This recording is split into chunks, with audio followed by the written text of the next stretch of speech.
friends, it's Christy. Welcome back to my channel. Today I'm going to be making a card using the Hello Bluebird Word Buddies Jungle and Jungle Littles. So I've stamped out my images on some Spectrum Noir Ultra Smooth Premium White cardstock with Lawn Fawn Jet Black ink, and I'll be coloring with my Copic markers. I'm going to start with the gorilla, which I have to say is my absolute favorite image from the entire stamp set. I just love his little expression. And I'm going to be coloring him with some toner grays. I just added these toner grays to my collection after 10 years of only having the warm and cool grays. And I have to say I'm really enjoying them. This is only the second time I am using them. The first was for my card for my favorite things this month on the MFT Stamps YouTube channel. I used them to color a little zebra, but this is the second image that I'm coloring, and I really enjoy the different tones. It's kind of like it has like a cool gray tone, but they're still very different from the cool grays. So I'm really enjoying them. If you're looking to add another gray combo to your collection, I think this is a good one. So I'm using T3, T5, and T7 to start. I added some shading mostly on the left side of the body since he's facing right with that T7. I wanted to keep his face nice and light and the area surrounding it. Then I blended out with the T5, and then I'm using the T3 as my highlight shade. So once I have everything all blended in, I'm going to jump over to his face. And for that, I'm going to add in T1 and T0. So I'm going to start with the T1, add a little shadow on his forehead and down the left-hand side of his face, and then blend it out with the T0. I'll add a bit more of that T1 because there wasn't quite enough contrast for me. And I also colored in the insides of his ears and his little feet and his hand. And then I went back to the T7 for his nose. And then I'm moving on to my koala, and for him I'm using W00, W1, W3, and W5. So I thought it would be kind of fun for you to see the difference between the toner grays and the warm grays side by side. So I used the W5 for his shading, and I'm shading him mostly on the right hand side since he's facing toward the left. So it'll have the same type of light source with the highlight on the face and the shadows down the back of the body. So once I had the W5 laid in, I blended that out with the W3, and now I'm coming in with the W1. I knew I wanted a fourth shade for the lower part of his face and his belly and the ears. So that's why I ended up using the W00 as well. So once he is all blended in, I'm going to move over to the lion, and I'm going to use YR20, YR21, and YR23 for him. I really love the golden tones, but they have like a slight bit of brown in them, which makes them look a bit more realistic for a lion or any other critter like that. It just looks a little bit more like a natural fur color rather than some brighter yellows. So once I have that YR23 laid in for my shadows, I'm going to blend that out with the YR21. I'm doing his shading on the left hand side mostly as well since he's facing toward the right, and then using that YR20 for the highlight. And I did decide to do a second layer on him. I just felt like I wanted a little bit of a richer saturation. So doing a second layer of your colors right over top is going to just increase that depth. So I'm going exactly over the same shades in the same areas that I already did, and just beefing up that color like I said. And it also helps to smooth out your blends. So once his fur is done, I'm going to move on to the mane and tail, and I'm going to use E23, E25, and E27. These browns have a yellow undertone, so I think they go really well with the previous shades that I just used. So I'm starting with the E27 and laying in some darkness on the outer part of the mane and also on the left side of the tail, and then blending forward toward the face with the E25. And I'm going to save that highlight shade, the E23, for the area closest to the face, because I want to keep the face highlighted and also the top of the tail. Then I want to give them all some rosy cheeks and color the insides of their ears. I'm going to use R11, R20, and R22 on various different ones. Right now I'm using that R11. I colored in the gorilla's inner ears and also the koala, and then for the koala I softened that with the colorless blender into the white at the bottom. For the lion, I started with the R22 since he's a bit darker and blended that out with the R20. And then I'm going to do the same for his cheeks. So I started with the R22, just doing a little oval shape, and then traced around the edges of that with the R20. For the koala and the gorilla, I'm going to start with the R20 and trace around that with the R11. For the leaves, I wanted to try out some new colors that I just recently got in the same order with the toner grays. I actually had the BG99, but I added the BG93 and the BG96 to my collection. So I'm going to use the 3 of those for some of the leaves, starting with this larger leaf over on the left, and I outlined the center of the leaf and the bottom of each little section that comes off of it with the BG99, and then I blended that out with the BG96, and then I'm filling in the rest of the white space with the BG93. It's like an olivey tone, but it has just the tiniest bit of blue in it. It's like a cool olive. So it's kind of fun and different. I really like that combo. And then I'm going to take the other 4 little leaves that are over on the right hand side, and I'm going to divide them in half. I'm going to do half of them with this combo here. I started out with just 3 of them, but I ended up doing all 4. So I'm putting that line down the center with the BG99, blending out with the BG96, and then filling in with the BG93. And like I said, I did end up doing it on the 4th one. I didn't want one leaf that was different. I thought that would be kind of weird. So I went ahead and finished them all the same. And on the other half, I'm going to add in some aqua, which may sound kind of weird, but I've done some aqua leaves in the past and I always really liked how they turned out. And I thought it would be a nice opportunity to add another pop of color on the card that would be a little bit unexpected. So I went with BG11, BG53, and BG57. Just did the other half of those leaves like I said. And then I'm going to do one final combo for the rest of the leaves, and that is G40, G43, and G46. These greens also have a lot of gray tone in them. You can see that they're more subdued in shade. They're not like super vibrant greens, but the G43 and the G40 are going to just lighten things up. But I wanted kind of these duller greens because I wanted my critters to really be the star of the show on today's card, and these leaves are kind of just filling in the background area behind them. So I didn't want anything too vibrant that was going to take away from them, and I thought that these duller greens would also match the pattern paper a little bit better that I'm going to be using. So I did the last 2 leaves here, and then finally this little fern type leaf.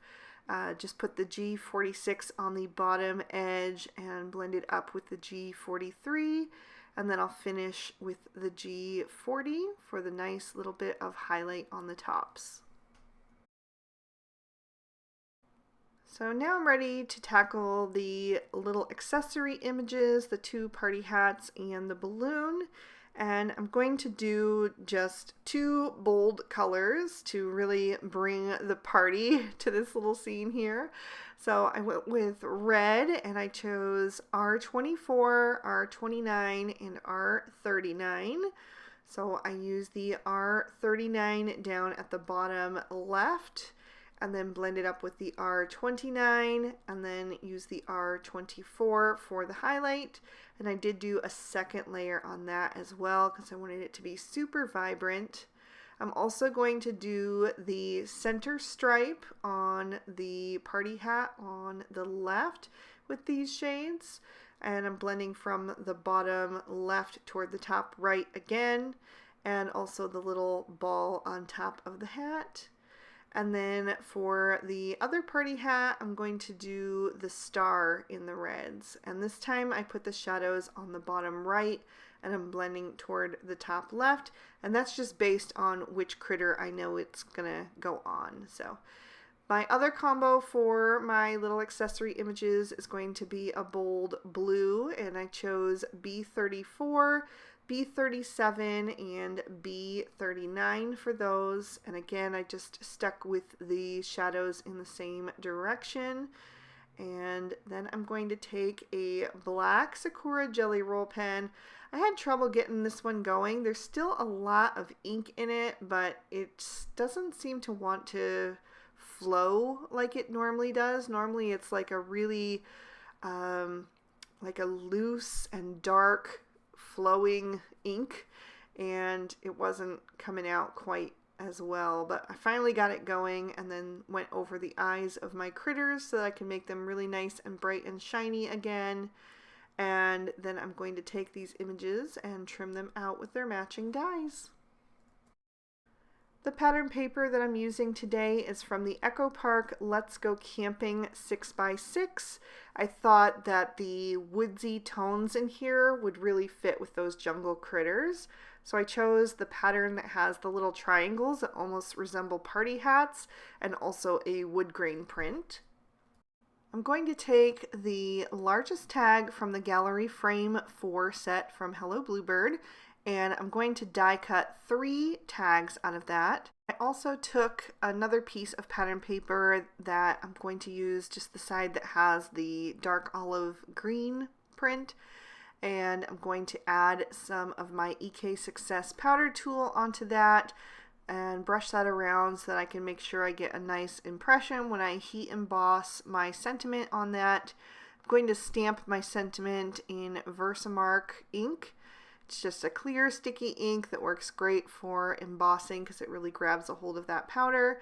I used my Twiddler's Nook pressure pal to make sure I got a nice impression, and then I'm going to coat that with some white embossing powder, tap off the excess from the back, and then I'm going to bring my heat tool to that. I like to get it heated off to the side for about 30 seconds before I go in and heat it from the back first, and then the front. I'm using my EK Success reverse tweezers to hold on to that so I don't burn my fingers. And then once that is all nice and melted, I will set that aside and stamp on the inside of my card to finish that off. I'm using a piece of Lawn Fawn craft cardstock and stamping in walnut ink. And I'm taking one of the little monkeys from Word Buddy's Jungle, and then the little cupcake and the sentiment "Let's Celebrate" comes from Moose and Friends. So I just used my pressure pal again to make sure I had a good impression, and now I'm ready to assemble my card. I die cut that pattern paper with the triangles using the Lawn Fawn outside in stitch rectangle stackables, and I'm going to adhere that to my card front using the Barely Art Precision Craft Glue. And I just made sure I had enough glue on that it would really adhere down well. I didn't want any little gaps or anything. I'm going to line that up in the center of my card and press that down into place so I get a nice little border on the outside edges. And now I'm going to assemble my 3 tags. I'm gluing them to a piece of white cardstock because I want to pop these tags up with foam tape, and I wanted them to have just a little bit more stability because I'm going to add, all the images on top of them, and I want them to be able to support everything. So just adhering those down using that same glue. That glue has a super fine tip, so it's really great for the tiny areas like that spot at the top right around the hole punch. So once I have all 3 of those adhered, I'm going to add some foam tape to the back of them, and then I'm going to adhere them to my card front, just peeling off those release papers. I'm going to start with the center one and have that kind of right where I want it. I need a little space down at the bottom for my sentiment, so I'm going to justify them a little bit high of center. And I'm setting them down super carefully. I'm not pressing them down because I want to make sure I have them all spaced really nicely. I'm using that stitching detail that's on there to make sure that they're all nice in a line. And then I can add in my images. I'm going to start with the one on the left, and I'm adhering this little fern type plant. I want that to be tucked behind my gorilla.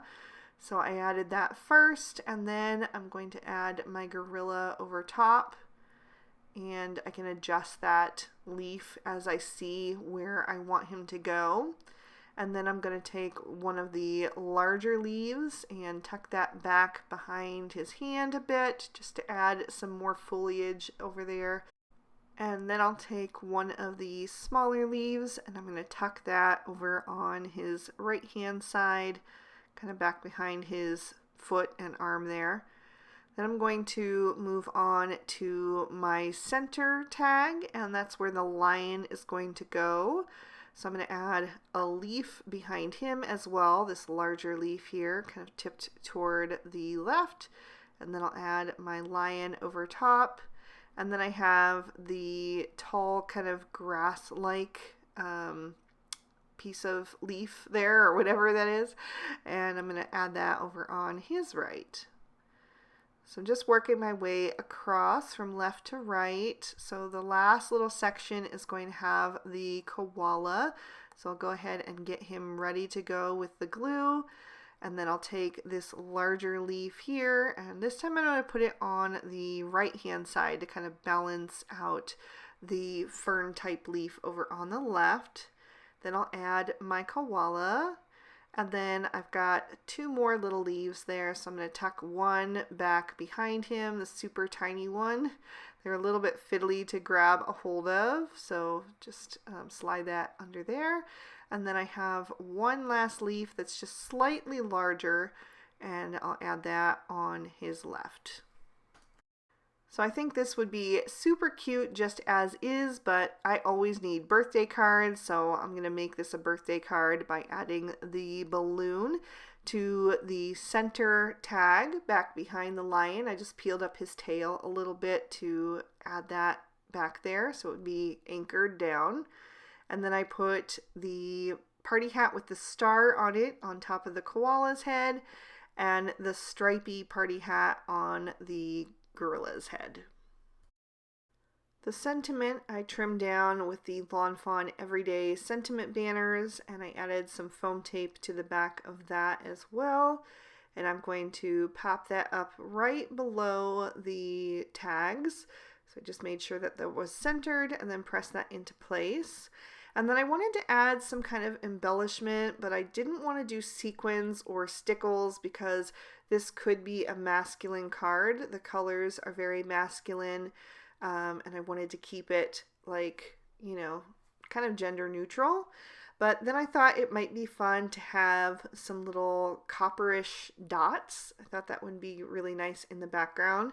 So I took my Gansai Tambi Starry Colors watercolors, and I'm trying to like mimic the look of like a splatter effect in the background by adding these tiny little dots with a fine tip paintbrush. And some of them I am making slightly larger by dipping straight into the paint. And then some of them are slightly smaller just by continuing to dab without getting fresh paints. So it's a subtle little detail that just fills up some of the space at the top that I felt was looking empty, and it kind of looks like gold confetti. But I made sure to carry it all throughout the tag so it looks more like that splatter detail. There you can see how it really shows up when you tip it into the light. And I'll give you another peek at the inside of the card as well. So I hope you guys enjoyed this one. If you did, please be sure to hit that like button and subscribe. Ring that notification bell so you don't miss any future videos. I post new ones every Monday and Friday. If you're interested in any of the products I use, you'll find them listed and linked in the description bar below. And if you'd like to keep watching, here are 2 extra videos I thought might also interest you. You can click on either one to check them out. I want to thank you guys so much for watching. I hope you all have an absolutely amazing day. Bye-bye.